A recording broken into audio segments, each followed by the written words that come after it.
Hi there, I'm Kevin and welcome to Just Thought Lounge. Today's case is as devastating as it is complicated. The victim, Samantha Dean, was widely adored by everyone who knew her, and she perished alongside a daughter whose birth she eagerly awaited. The story of Sam's murder is one of conspiracy, loyalty amongst brothers, and ultimately, of betrayal. Let's take a look. I don't like Kevin's voice.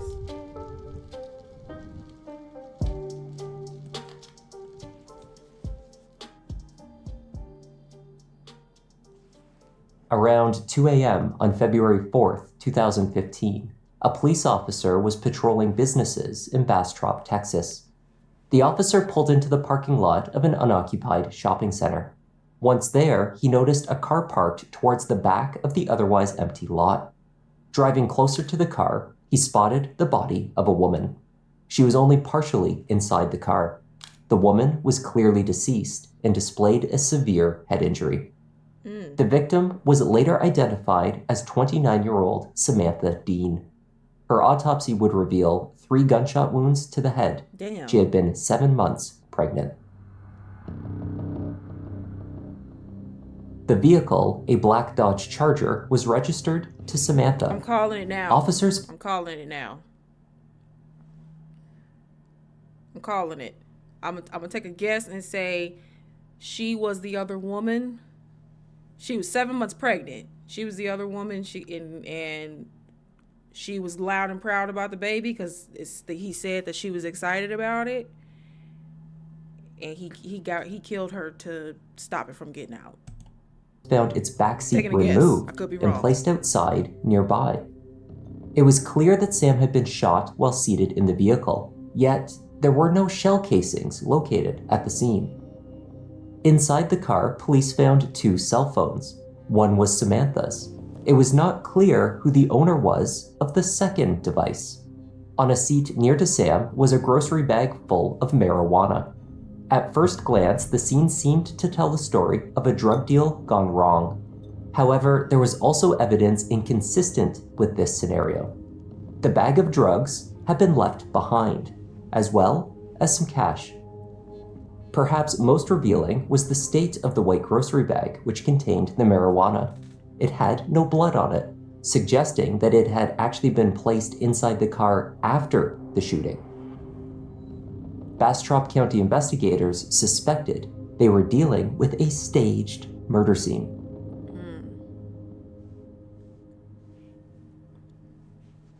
The tone of the investigation shifted when law enforcement learned that Samantha Dean had been one of their own.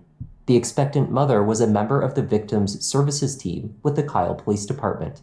She had been there for 3 years.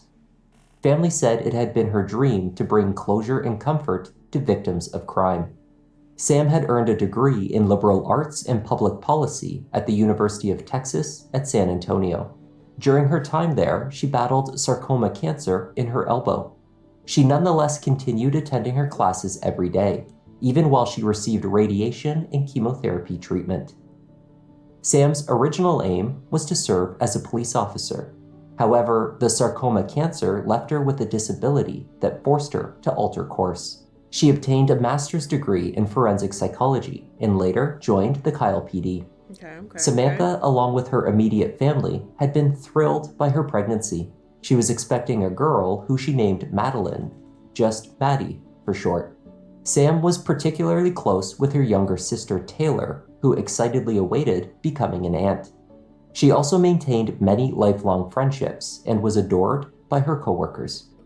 Wish I could have spent more time with her, but Samantha was an excellent person, and I think it's amazing that even after she was strong because she beat cancer and she kept going and until now, but love her and miss her.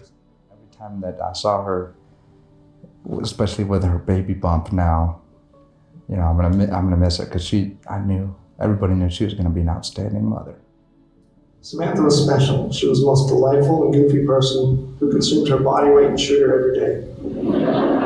She won't be remembered as a statistic. She won't be thought of as Kyle Police Department Victim Services Coordinator whose life was taken. She will be remembered as Samantha Dean, friend and family. Everyone tells me as time passes it'll get better, but I'm just not feeling that right now. I miss her so much.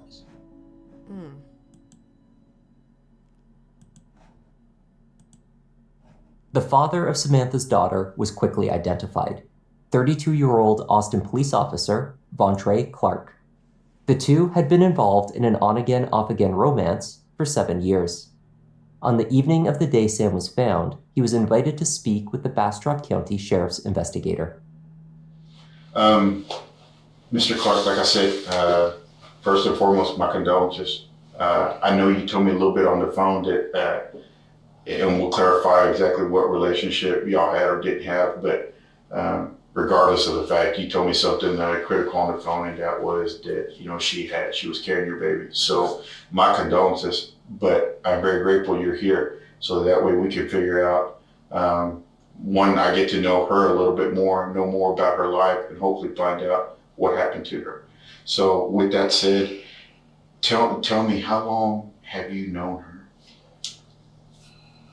I've known Sam for 6 years, maybe 7 years.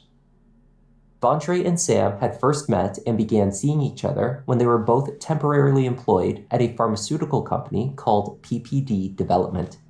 They had reconnected when their careers, now both in law enforcement, had again converged a few years later. Vontre told the investigator that the relationship was not one of love and commitment. He viewed it as purely physical and had kept their affair a secret from his longtime partner, a woman named Laura Tootin. What did I tell you?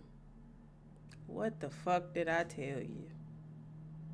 What a fucking dweeb. Oh my God, I'm already pissed. Vontre and Laura were raising 2 boys together. I guess when you started with APD, you said y'all kind of picked that back up. Did it cause, I know these are uncomfortable questions, did it cause any friction with your current relationship, or did you just keep that secret to yourself? I just kept it to myself. Yes. When did Samantha get pregnant, or when did she tell you she was pregnant? Sam told me she was pregnant Saturday morning. I want to say early August. Early August. I believe so. Are you in a relationship right now? Or you were in a relationship then in August as well? I'm sorry? In August, when she told you Yeah. that you're in a relationship, what did that cause you any stressors, or? I haven't even said anything. On the night that Sam was killed, Vontre told the investigator that he had made dinner for his family. They were finished by 8:30. And then at about 9:30, I left. I went to the school. We have a school right across the street. Mm-hmm. Actually, I live right across the street from Sam. I don't know if you know that, but we live fairly close together. Okay. So yeah, it was easy for you to go off into the night and get you some nookie from across the street. Because in my current relationship, we're going through problems. So I left and just stayed out for a while, and I just chilled in my car, walked around for a little bit, and I ended up going to the police station. Vontre said he was home by midnight. Else. Surveillance at the APD South substation, where he went in to read some reports, confirmed his presence there, though for only 23 minutes. Cameras capturing portions of the primary school, however, did not show him near the building in the hours previous, as he had stated. Laura confirmed that he was out of the house for that period of time. She also told police that she had noticed something odd. Vontre had left his cell phone at home. Think I have anything else? Can you think of anything else that you want to tell me that might help me? Or the only thing, there's nothing that I know about Sam that I can think of that would help. Mm-hmm. But when I was talking to Stephanie earlier today, she mentioned some things about Sam called the police on someone, I guess a neighbor or something. Stephanie Burgess. It's Sam's best friend. Vontre was placed on restrictive duty by the APD, and an internal investigation exploring his relationship with Samantha was launched. Trey, or Treasy as some of his friends knew him, had attended some college in Oklahoma and then later in Texas, before graduating from the Austin Police Academy in 2012 and joining the force. While still at the academy, a younger Trey had spoken to the news about his respect for the Austin Police Chief, Art Acevedo. It's incredible. I mean, this is the guy you see on TV. This is the face of our department. It means a lot for him to come out and run with us because it shows us that he's behind us 100%. Vontrey's 3 years on the force had already been eventful. He had earned himself 2 commendations and 1 3-day suspension. In December 2012, he was suspended after a car chase ended in him crashing and rolling his police cruiser. The vehicle he had been running down drove through a red light. The next year, however, the young officer redeemed himself. When he was the first responding officer at the scene of an apartment fire, he reportedly banged on doors, quickly evacuated all residents, and directed them to safety while radioing for assistance. Only weeks later, he was commended once more.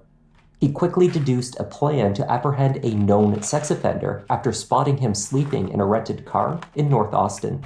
In that case, Vontrey was credited for almost certainly saving another victim from assault.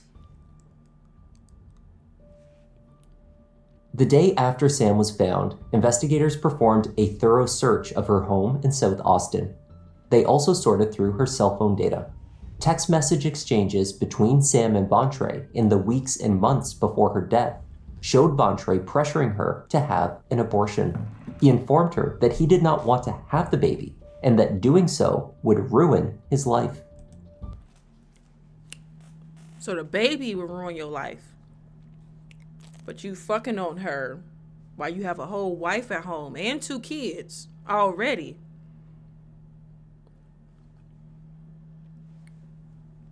Did you not think this through?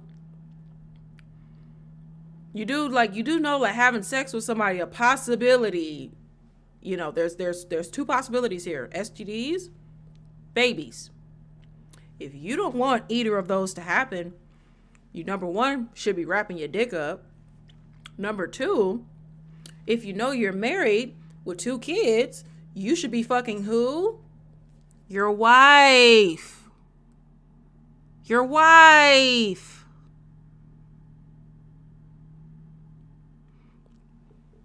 If she don't believe in abortions, then she doesn't believe in abortions. That's her prerogative. But if you knew that you did not want that, then what should you have done? Kept your dick in your pants. She didn't have to lose her life because you made a bad decision. I mean, y'all both made the decision to do.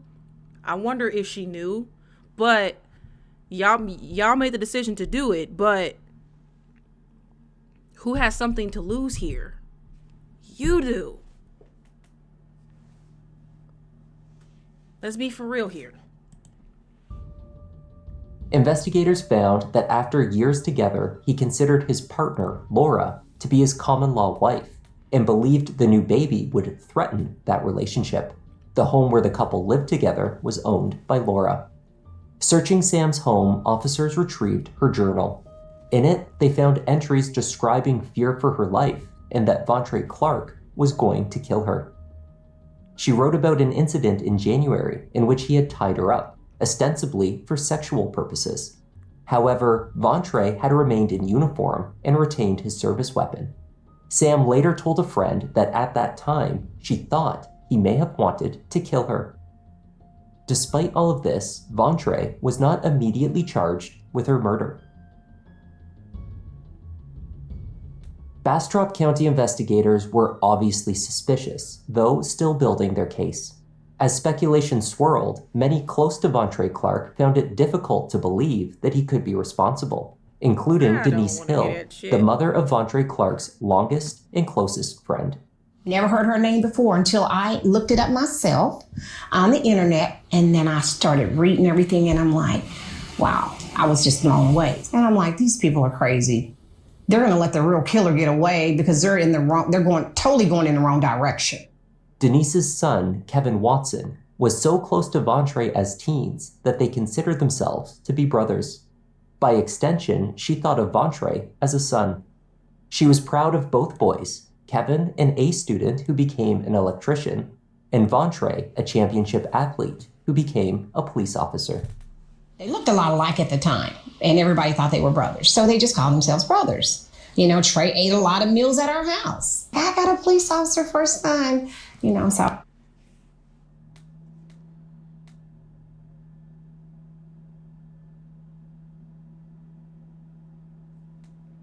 I was very, very proud. In later years, Kevin had struggled as an electrician and had made ends meet by dealing drugs. He had accumulated a criminal record. Despite this, the two men, the APD officer and his criminal brother, remained close, and Kevin's mother was supportive of both her sons. My thought is, how much evidence would somebody have to show me to convince me that my son is heartless? Because that's pretty much what you're telling me. The Trey that I know, that I've known for 15 years, could not be capable of something this heinous. The Trey that I knew was, when I lived in Austin, he was just a sweet kid. On February 8th, 5 days after Sam was found, a friend and coworker of hers received a threatening text message that referenced her murder. It read, "I fucking got her. I'm going to get him, then I am coming for you. I will show you what a crisis is." Could this have been sent by her killer? That coworker of hers. On February 8th, 5 days after Sam was found, a friend and coworker of hers received a threatening text message that referenced her murder. It read, "I fucking got her. I'm going to get him, then I am coming for you. I will show you what a crisis is." Could this have been sent by her killer? At face value, the message suggested a different line of inquiry for the investigation, one that focused on the threat posed by the person that Vontre claimed Sam had called the police on weeks earlier, and not on him, the father of her unborn child.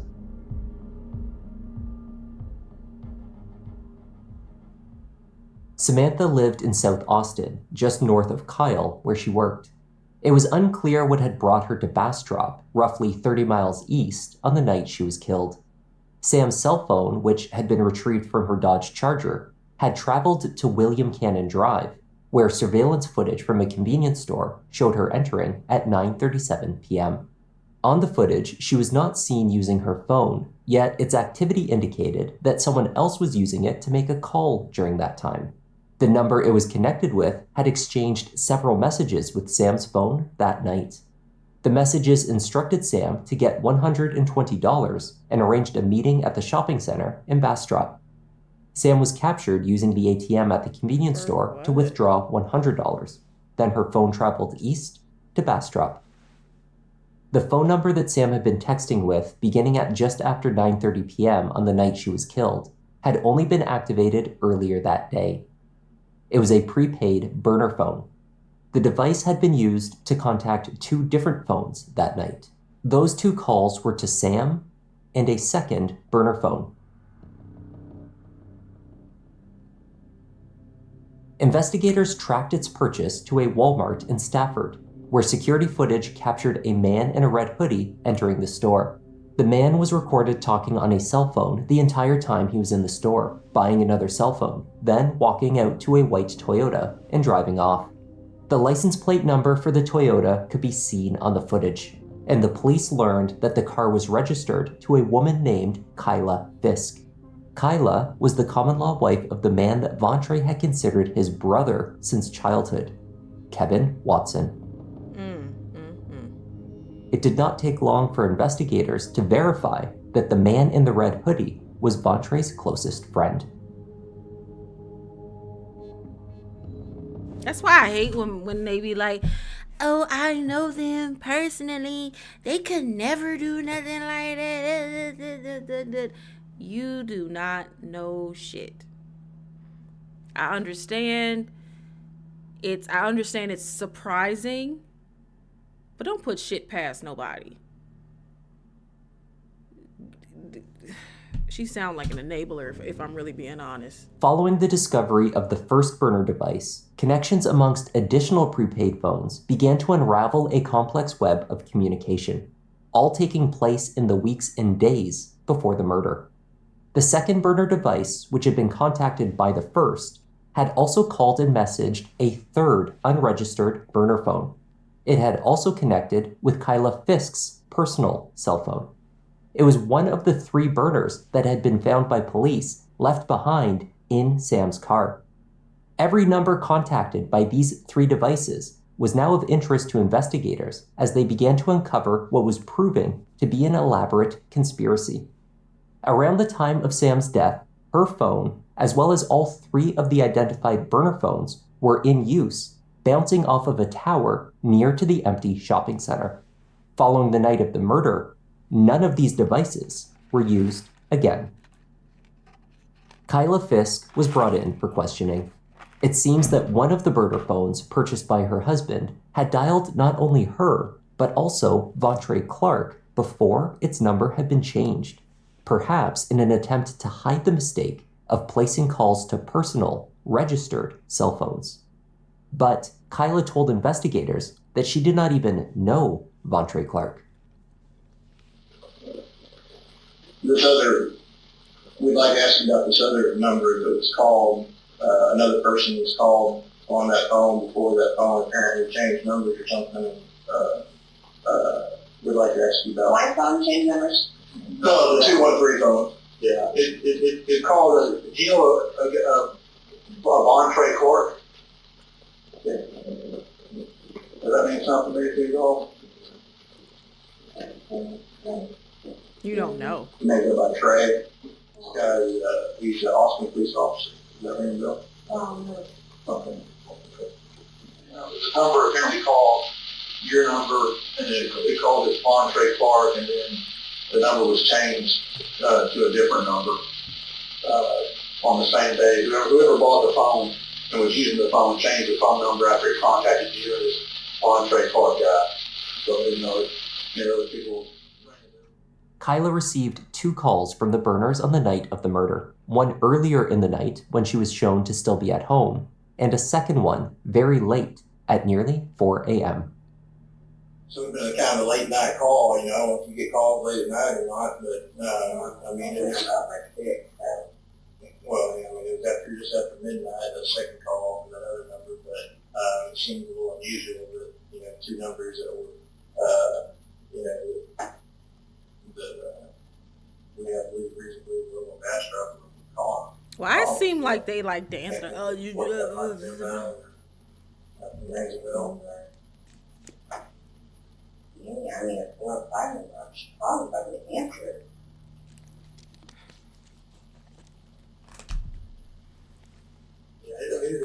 I'm about to say so. Does anybody else use your phone? I guess we don't have to do that. There were 3 burner phones used to communicate amongst the conspirators, and only 2 were accounted for. If Vontre had one phone and Kevin had another, that left the user of the third phone an open question. Kyla Fisk had been at her home in Houston, where she lived with Kevin Watson when the murder took place, so it seems she had not been carrying the third device. However, her cell phone, as well as the other 2 burners, had been in contact with yet another personal number, that of Freddie Lee Smith, an old friend of Kevin's.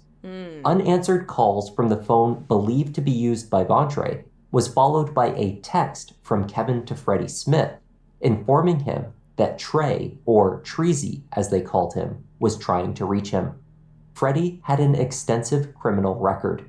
He was also reported to be a member of the Hoover Gangster Crips. He seemed a likely candidate as the carrier of the third phone, though direct evidence remained elusive.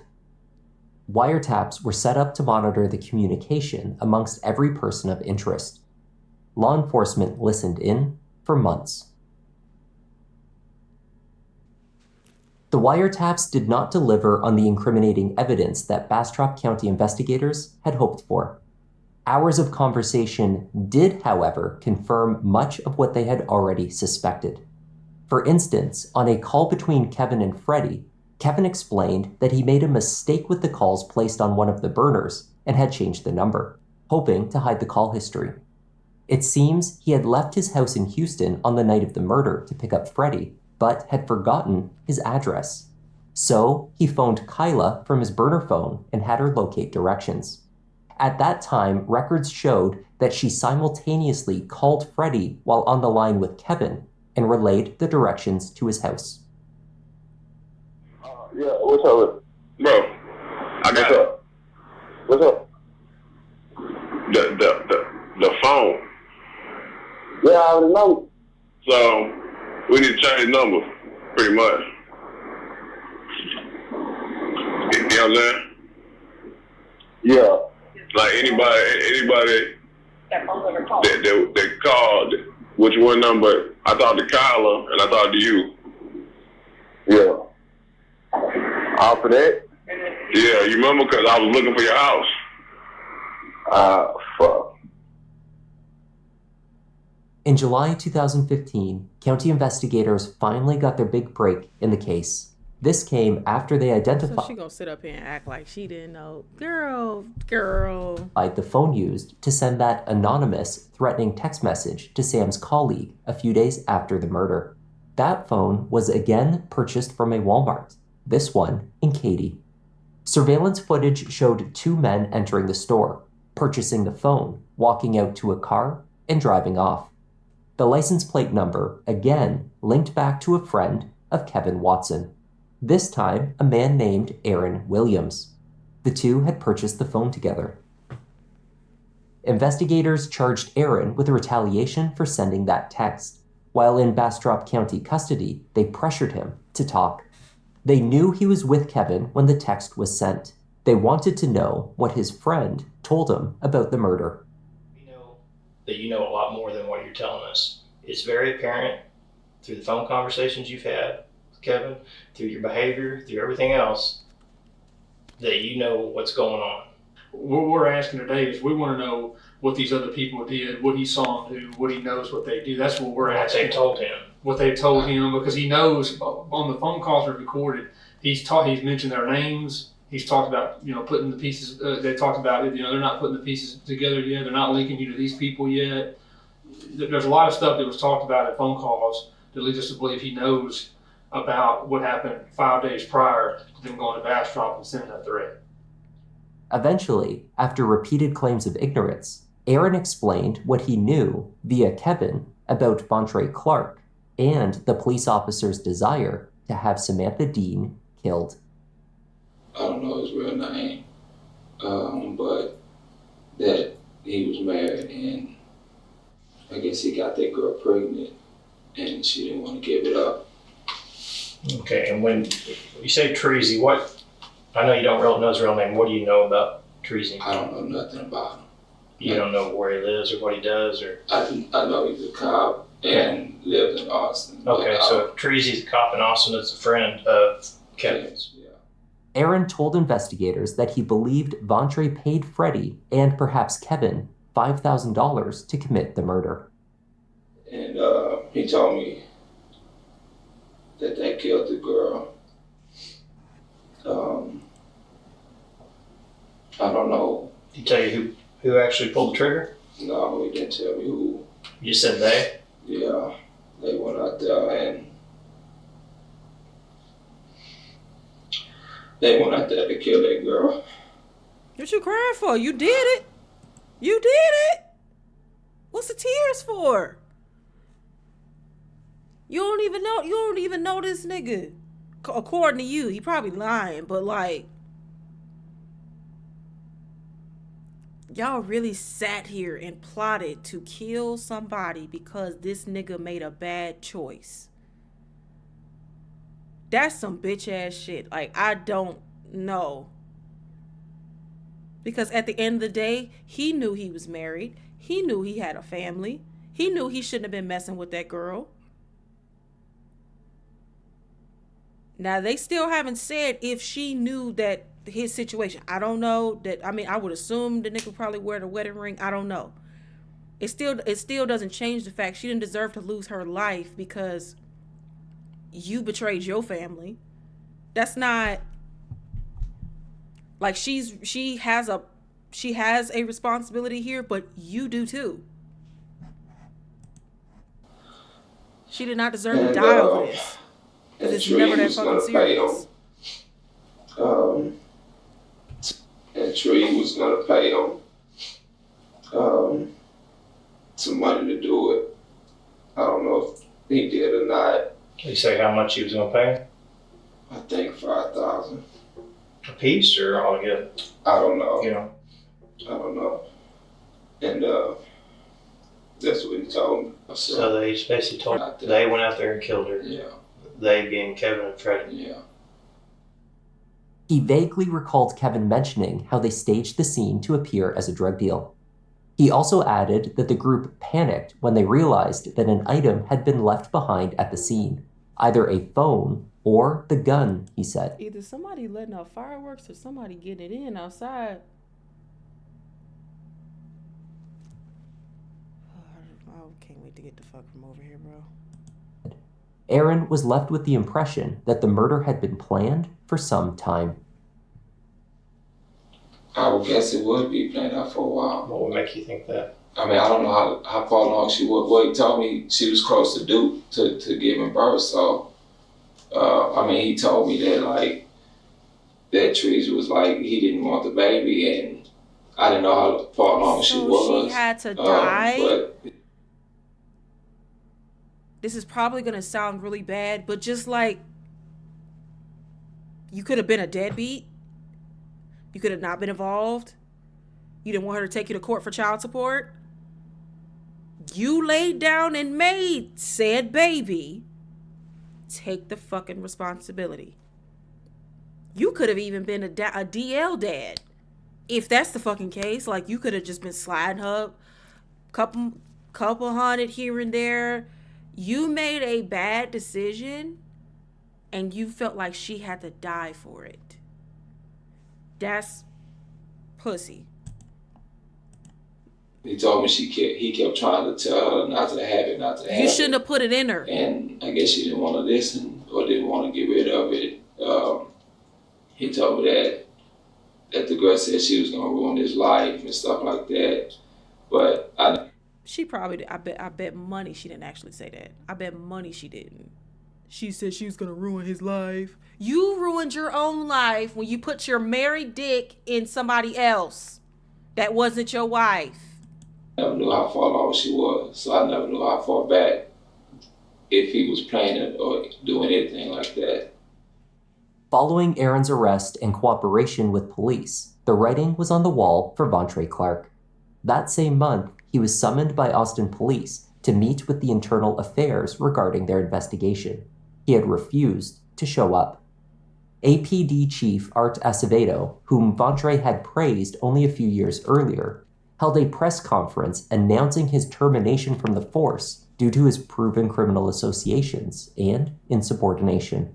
The former officer was unable to follow the order to attend the Internal Affairs meeting because he had fled the country. The department learned, actually earlier this week, the department learned that he had left the country. He is last known to have arrived in Jakarta, Indonesia, the city of Jakarta, Indonesia. It's a city of probably about 10 million people. It is a city in a country, or a city in a country that does not have an extradition treaty with the United States. I'm sure Mr. Clark will find this press conference. I have a message to you. If you have any dignity, if you have any semblance of humanity left in you, Mr. Clark, get back on that plane and come back here to Austin.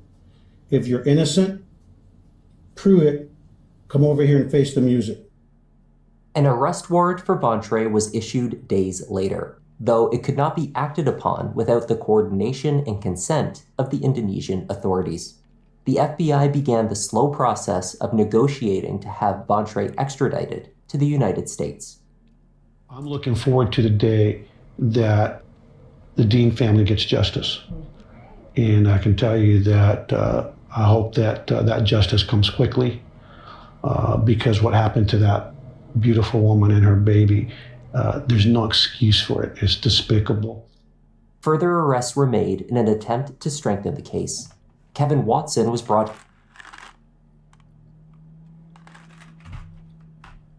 into custody on drug charges, while a capital murder indictment was sought.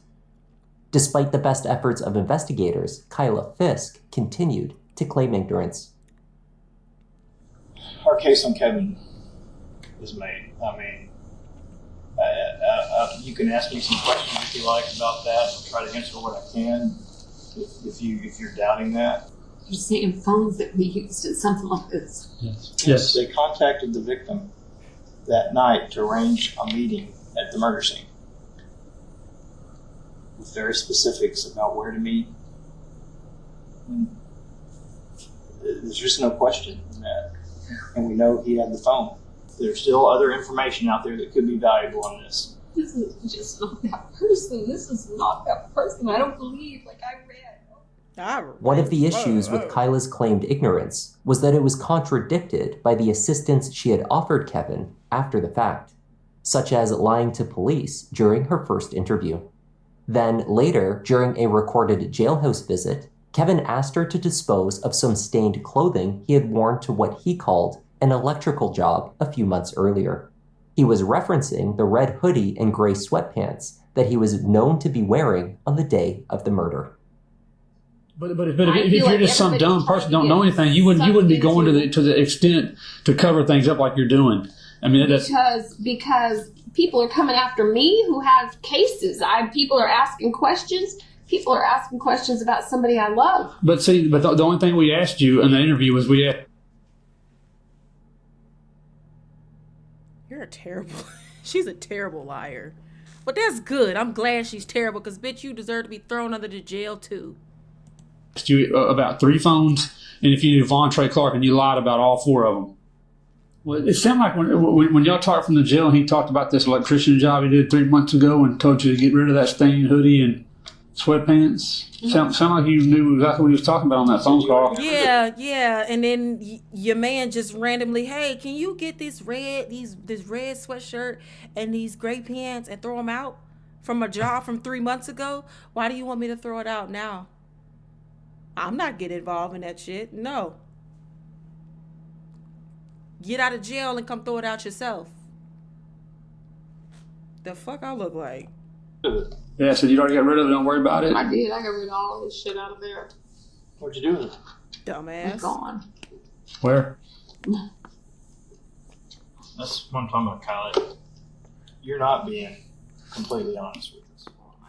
Kyla Fisk was arrested and charged with tampering with evidence for her disposal of Kevin's stained clothing. Yup. 5 weeks, the FBI secured the return of Vontre Clark from Bali. He was initially arrested for a visa violation, but would face more serious charges upon his return. He was placed on a plane owned by the Department of Justice, which landed back in Austin, Texas, after midnight on the 2nd of September. Former Austin police officer Vontre Clark was taken into custody pursuant to an arrest warrant for the offense of capital murder at 12:03 a.m. on today's date. Samantha was part of our law enforcement family here in Central Texas. We thought we had to go to great lengths to do what we could do to bring back Vontre Clark in the interest of justice. Samantha Dean, wonderful individual. This should not have happened. Indictments for Vontre Clark and Kevin Watson were obtained before the case against Freddie Smith was made. It was still unclear what role each of the 3 men had played in the murder. The state's announcement that they intended to seek the death penalty increased the stakes further. Whoever spoke up first and offered a credible and consistent story could make a deal to testify against the other co-conspirators and perhaps save their life. Both the brothers eventually came forward. In lengthy debriefs with state prosecutors, each man offered their version of events, hoping for a deal. To everyone's surprise, Vontre began by proclaiming his innocence and making unsupported allegations about Sam's actions and how she got pregnant. Tell us what you want us to know. I want to hear this. I did not kill Samantha Dean, and that's where I'm at right now. That's what I'm charged with. That's what I'm facing. I remember the day. I wake up on a Saturday morning. I guess it was September. To a text from Sam, and it says something like, "I need to talk to you." Okay, tell me, what do you need to talk to me about? I'm afraid to tell you. Just tell me. She tells me she's pregnant. No, actually, you guessed she was pregnant, right? Was it me? Mm-hmm. I don't know. If you're saying it was. Yeah, I mean, we have the text. Okay. Yeah, Well, we got the tea. We got the tea. so I guess she was pregnant. You guess. I don't want to have a child with her. So why you fuck her? Why you fuck her? Again, like I said, like ladies and gentlemen, like boys and girls, if you have sex with somebody, there is a possibility of what? STDs and what else? Kids. If you're having unprotected sex, what the fuck do you think could potentially happen? You have a wife at home. You got 2 boys at home. Don't be mad at her for getting pregnant. Be mad at yourself for walking out on your fucking family and fucking shooting a baby inside her. That shit. That's your fault. You did that. She didn't get pregnant by herself. She didn't fucking turkey baste you. You laid there and got her fucking pregnant.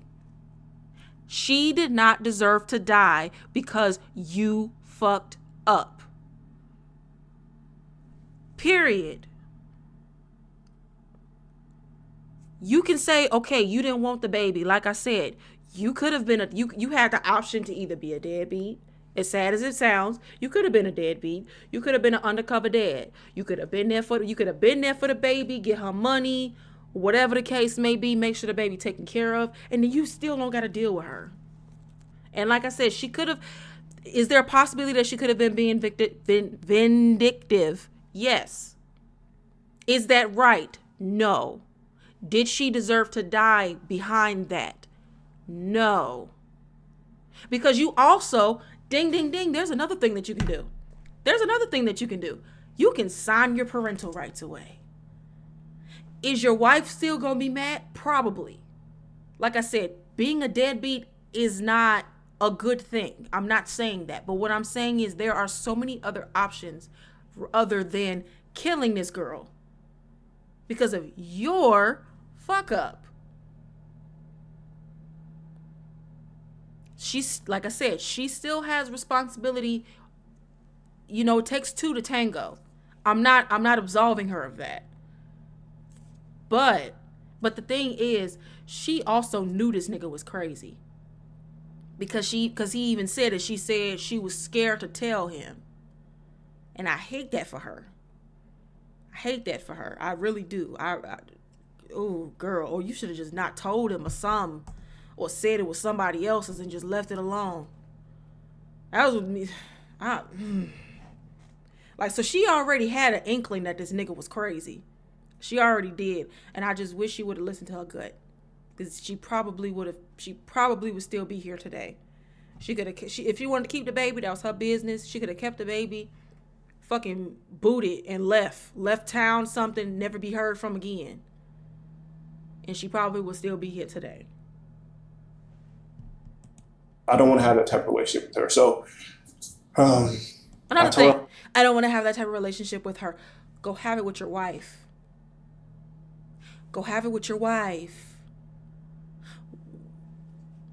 Stop having meaningless sex, please. Stop. Stop it. Get some fucking help. And y'all been fucking around on and off for 7 years. You didn't want nothing to do with her, but you dealt with her for that fucking long. And your ass was probably possessive. That's probably why she was scared of your funky ass. Possessive of somebody that ain't even fucking yours. You say you don't even want her like that, but you probably wouldn't let her be with nobody else too. Bitch. Probably I'll come talk to her. And at that point, she tells me 7 years is insane. How she got pregnant. She took the condom and she turned it inside out and she used the condom to get pregnant. No, the fuck she didn't. You're lying. No, she did not. No, she didn't. I see right through that bullshit. So you mean to tell me that this girl that was already scared to tell you something is gonna sit up here and tell you some shit like that she took the condom, turned it inside out, and that's how she got pregnant? Is it crack that you smoke? Do you really think we're gonna believe that? That's what set this whole thing off. That's when I said, I'm going to hurt this girl. I ended up telling Kevin that I got this girl pregnant and I wasn't going to let her have this baby. And I was going to do something to her. At the time, I didn't know what, but I had planned to kill this girl. Yeah. Vontre described 2 previous incidents in which he had planned to kill Sam, but had been unable to go through with it. This included the incident she later recorded in her journal, in which he tied her up, pretending it was a game. He had handcuffed her in the back of a car and had planned to use a hose to link the exhaust into the vehicle and leave her there, but changed his mind. Eventually, Kevin offered to help, he said. He would recruit Freddie Smith to kill her. He had talked to Freddie, and that Freddie was willing to do it. And Freddie is Freddie who? Smith. He tells me, Kevin told me about the girl, and he says that if you want to get it done, I'll kill the girl for you. And he said, you pay me 15 racks is what he said. And I'll get this to go away for you, or get her to go away for you. Vontre denied accepting the arrangement, claiming that he knew he would be guilty of murder if he agreed. But he made it clear nonetheless that he still wanted Sam dead. So on February 3rd, when Kevin was with him in Austin and asked to be dropped off at Sam's house, Vontre agreed. The former police officer went on to outline a story that placed the blame for the murder on his longest and closest friend, who he said, with the help of Freddie Smith, took care of Sam for him. Bullshit. He watched as Kevin went to Sam's door and convinced her to leave with him in her car. When the Dodge Charger returned sometime later, it did not pull back into her driveway, but rather down the street. Bullshit. Kevin emerged from the back seat of the vehicle. He said someone had been driving. He assumed it was Freddie. Sam must have been dead by that time. Vontre had not seen what happened, he said. He simply sat in his car near to his house and awaited their return. I'm not understanding this part at all. About why would she park somewhere other than her house? It wasn't Sam that parked her car. He's saying Kevin did the car. If Kevin referred to the car, that's what you just said earlier, right? Yeah. Phone data contradicted Vontre's story. On the 3rd, your personal phone is geolocating at Bastrop the day before. So what were you doing down there then? That's not possible. Oh, it's possible. That's what the record showed. It's possible. A couple of days, your phone is showing to be down there, and that's when the text comes in. I thought you had a place picked out. Is what Kevin's. Huh? I couldn't hear you over the stammering that you were just doing. I'm sorry. Repeat that. Repeat that, por favor. That's what the record. Go ahead. On the 3rd, your personal phone is geolocating at Bastrop the day before. So what were you doing down there then? That's not possible. That's not possible. That's what the record. A couple of days, your phone is showing to be down there, and that's when the text comes in. I thought you had a place picked out. Is what Kevin's asking you. And it's your 1168 number phone. So at some point, you were down there in Bastrop. Lie to us again, you little bitch. Go ahead. When it was Kevin Watson's turn, he told an entirely different version of events. All right, Kevin. He spoke about Vontre's slowly escalating obsession over Samantha's pregnancy in the months before her death. He spoke endlessly about the impact it was going to have on his life. Okay. Eventually, Kevin said, his friend was incapable of holding a conversation about anything else. And he was repeatedly stating that he needed to get rid of her. At some point she posted a sonogram on Facebook. And I think that this was around the time that he goes crazy and, becomes starts really pressing about this issue. you got Freddie's number? I'm like, yeah. He's like, well, look, man, I really need to, get rid of this girl. You think Freddie be interested? I was like, I mean, I can give you his number. He might be. Kevin knew Freddie through their various criminal dealings. Kevin dealt drugs. Freddie was a thief who was known to kill people. So Kevin connected his brother with his friend who was a killer, and they began to map out a plan. That plan was to lure Sam to a predetermined location, have Freddie shoot her, and then stage the scene like a drug deal. They purchased a bag full of marijuana because it was cheap, Kevin said, and Vontre did. Cause like, why People usually don't get killed over a little amount of weed. He doesn't know that. He watches TV. Vontre had convinced Sam he doesn't know that. He watches TV. Overspend. People usually don't get killed over a little amount of weed. He doesn't know that. He watches TV. Vontre had convinced Sam to meet with someone. I'm not laughing. It's just the way he delivered that line. I'm sorry. Selling a new iPad for $120, texting her from a burner phone, and directing her to the parking lot to make the purchase.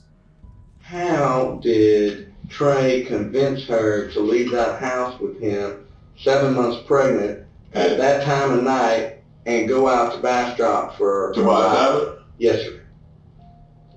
I don't know. As far as I know, he was meeting us under the guise of buying a tablet. That's what I do know. Vontre drove with Sam to the shopping center. Once parked, Kevin dropped off Freddie armed with his .25 caliber pistol. Kevin then drove in circles around the local area until he received a call to return.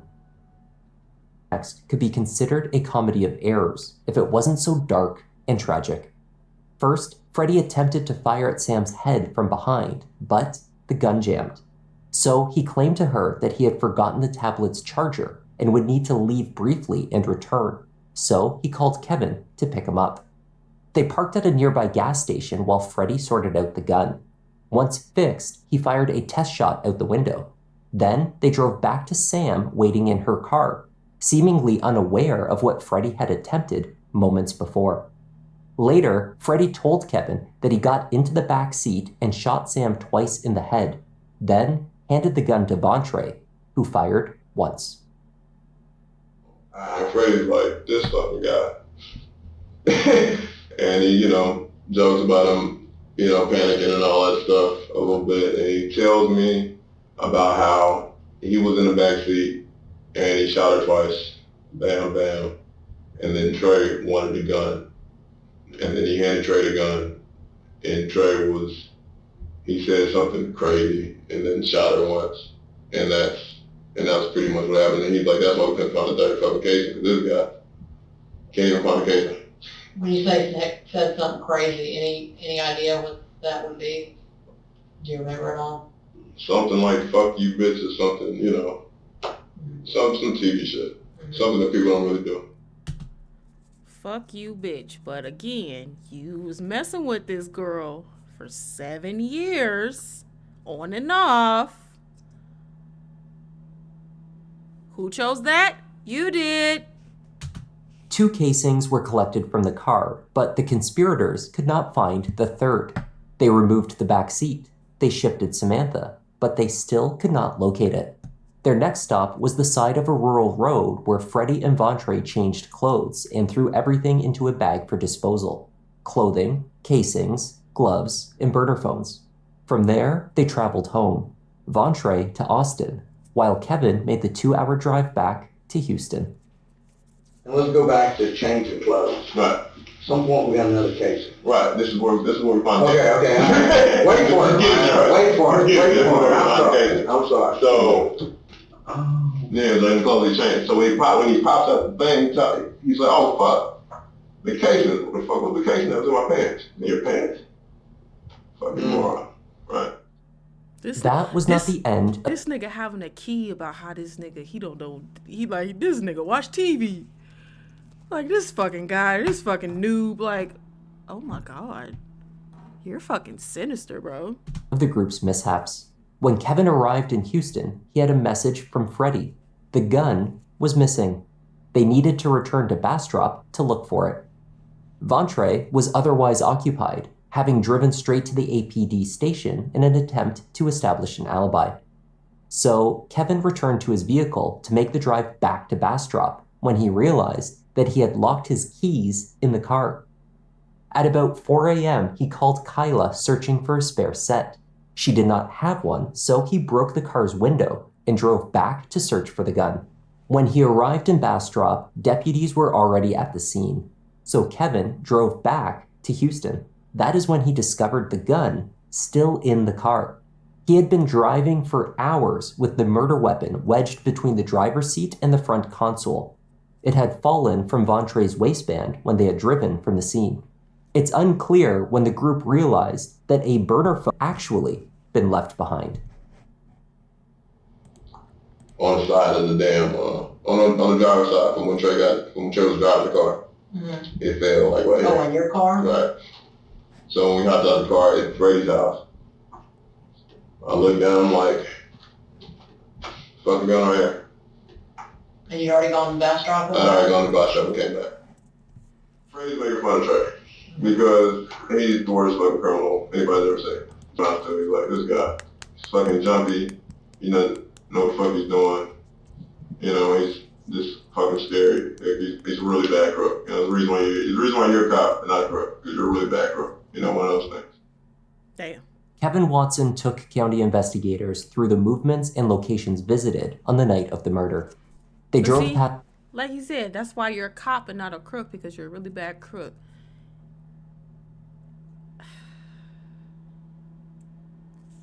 This is why some men just don't make sense to me. Like, oh, look at that. It's the consequences of my actions. Instead of just manning up and accepting what the fuck happens from here, you go fucking rogue. I'm positive. I'm positive that girl did not say that shit to him. That she took the condom, turned it inside out. Like, she was scared to even tell you that she was pregnant. She was scared to even tell you that she was pregnant. So you know what? Let's play devil's advocate here. Let's say she did do that. Do you think that she's gonna fucking sit up there and tell you that? Let's be all the way for real. If a girl do some shicey shit like that, she is not going to say that shit loud and proud like that. Especially to a motherfucker she's scared of.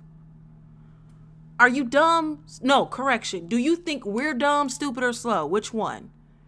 Because come on. Come on. Like, you can't be this dumb. You can't be this. Well, yes, you are this dumb. But, like, come on. Turn it on. Turn it on. They literally cannot fight or flight. Like, nigga, like, okay, like, I get it. I understand the oh fuck, like this really just happened aspect. I get that. Cause I'm pretty okay, whatever. You wasn't expecting that, you wasn't planning that, whatever. But like I've said probably about 25 million times throughout this video, she did not deserve to die for something you both consented to. Y'all both laid down and made that baby girl. You could have signed your parental rights away and then left it alone.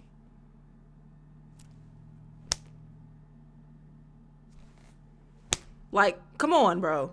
There's so many different options here. So many different options. The shopping center to the gas But station death where was Freddie not- should unjammed not the have been gun, one of them. and around the corner where he fired the test shot. And if we really keeping it a buck, if somebody had to die, it shouldn't have been her. I ain't gonna say what the word I want to say, but you know what I'm getting at. It didn't have to be her. Oh. We're sitting right here at this light. Yeah, that's what I was talking about, because it doesn't look like we're going anywhere. We're waiting to see if there's any cars, so we're taking the left. God damn. Shoes. Kevin's story was corroborated by the evidence. Vontre's version was not. Kevin Watson pleaded guilty to capital murder as part of a plea deal that would make him eligible for parole after 35 years in prison. He agreed to testify against both Vontre and Freddie. Armed with Kevin's testimony, the state pursued an indictment for capital murder against Freddie Smith. He maintained his innocence. That's crazy. Have you ever heard there's an old saying that 3 people can keep a secret as long as 2 of them are dead? You ever heard that saying? I've heard it before. Okay. So we didn't just by accident show up 4.5 years after a murder and arrest you. We obviously received information from somebody. Wait, 4.5 years after a murder and arrest you. We obviously received information from somebody. So you have an opportunity to talk about this today. And whatever information you receive is not, it can't be, if y'all are charging me for this, it can't be accurate because I had nothing to do with it. Even though Freddie Smith went to trial in June 2022 after years of delay due to the COVID pandemic. A search of Freddie's phone had resulted in the discovery of a 2013 photo of 2 .25 caliber pistols. A firearms forensic expert testified that the bullets recovered from Sam's body were all fired from the same weapon, and that one of the guns in the photo was the type of pistol that would have produced the rifling pattern found on the recovered bullets. Both Kevin Watson and his wife Kyla Fisk also testified. The charges against Kyla had been dismissed years earlier. Investigators believed she may have been exposed to more information than she had admitted, but that what she knew had been learned after the fact. She was not a co-conspirator in the murder. Freddie Smith was found guilty and sentenced to life in prison without the possibility of parole. Vontre Clark eventually pleaded guilty. His legal team had been granted multiple extensions to prepare for a death penalty case and spent years exhausting all of his pretrial options. His publicly funded defense had cost the county hundreds of thousands of dollars. Ultimately, with his plea, Samantha Dean's family was spared another trial, and Vontre was spared the death penalty. He received a sentence of life without the possibility of parole. I really don't like the word closure, because closure to me means that everything has been taken care of and we would go back home and Sammy would be there and Maddie would be riding around on her bike, but that's not the case. What this is a resolution. We have resolved from what we started with 7.5 years ago.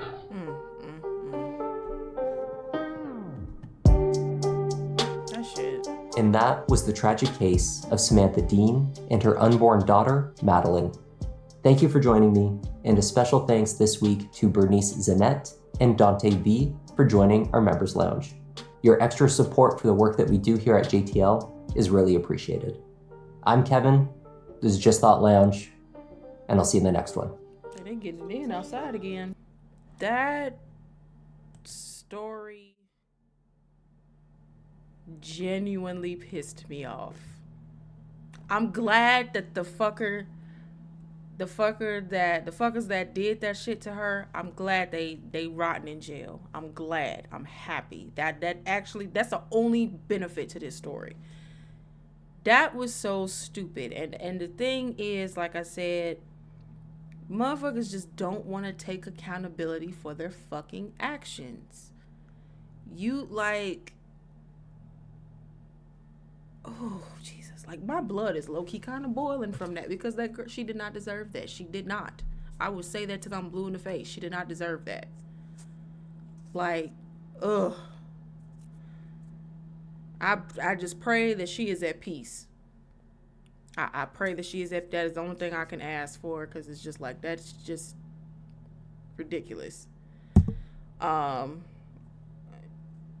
was gonna say something very controversial about this, but never mind. Yeah, that was an insane situation. That got my blood boiling.